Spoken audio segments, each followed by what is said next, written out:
Today's question is based on homogeneous differential equation.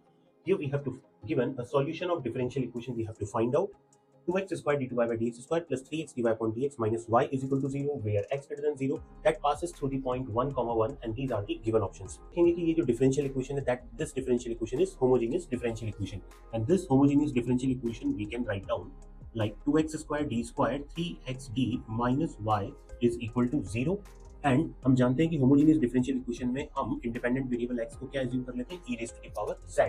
By assuming e raised to the power z, x square d square can be written as d into d minus 1 into y and xt will be written as simply capital D and minus 1 और y हमने यहाँ पर common ले लिया is equal to 0. तो यहाँ पर अब कैपिटल D किसके इक्वल हो गया that is d by dz के इक्वल.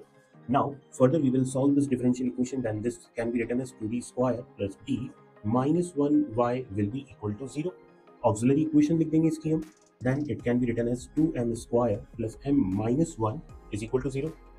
Factors करते हैं then the value of m will be 1 by 2 and minus 1 because ये equal to 0 है पर्टिकुलर सॉल्यूशन यहाँ पर फाइंड आउट करने की जरूरत नहीं that is y यहाँ पर किसके इक्वल हो जाएगा complementary function which can be written as c1 e raised to the power z by 2 plus c2 e raised to the power minus z by the concept of linear differential equation with constant coefficient.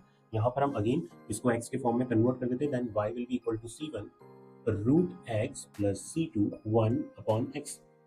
According to the given options, we can see that c1 and c2 are arbitrary constant. तो हम यहाँ पर c1 की value 0, c2 की value 1 put up कर सकते हैं. Then y will be equal to 1 upon x. So that is option number A is the correct option.